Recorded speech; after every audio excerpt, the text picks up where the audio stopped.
حياتي أنا نساها الهنا ودمعي حكى. بسم اللہ الرحمن الرحیم. خواب میں آذان دینا عزت بھی اور ذلت بھی. امام ابن سیرین کے پاس ایک شخص نے آ کر کہا کہ میں نے دیکھا ہے کہ خواب کی حالت میں آذان دے رہا ہوں. آپ نے فرمایا تجھے عزت نصیب ہوگی. کچھ عرصے کے بعد اس شخص کو عزت ملی. دوسرے شخص نے خواب میں دیکھا کہ وہ آذان دے رہا ہے.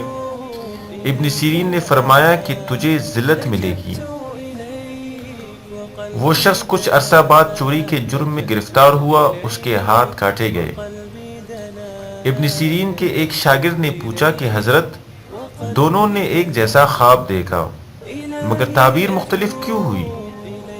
آپ نے ارشاد فرمایا کہ جب پہلے نے آذان دیتے ہوئے دیکھا تو میں نے اس شخص میں نیکی کے آثار دیکھے تو مجھے قرآن کی یہ آیت سامنے آئی وَأَذِّن فِي النَّاسِ بِالْحَجِّ سورہ حج آیت نمبر 27.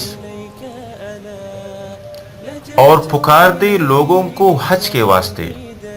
میں نے تعبیر دی کہ اسے عزت ملے گی. جب دوسرے نے خواب سنایا تو اس کے اندر فسق و فجور کے آثار تھے یعنی گناہوں کے آثار تھے.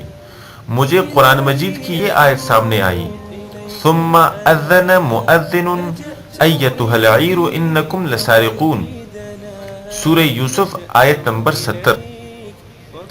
ترجمہ پھر پکارنے والے نے اے قافلہ والو تم تو البتہ چور ہو. پس میں نے تعبیر یہ لی کہ اس شخص کو ذلت ملے گی. چنانچہ ایسا ہی ہوا. اللہ پاک ہمیں نیکی کی توفیق عطا فرمائے. اگر ہم نیک ہوں گے تو ہمارے خوابوں کی تعبیر بھی اچھے ہوں گے اور ہمارے اندر برائی آئے گی اور ہم برے بنیں گے تو اس کے اثرات ہمارے خواب پر بھی پڑے گا. اور دنیا اور آخرت کی ذلتیں اور نقصانات وہ الگ سے ہیں. اللہ پاک ہم سب کی حفاظت فرمائے ہر قسم کی برائی سے اور ہمیں نیک بنائے اور نیکوکاروں سے ہمارا حشر فرمائے.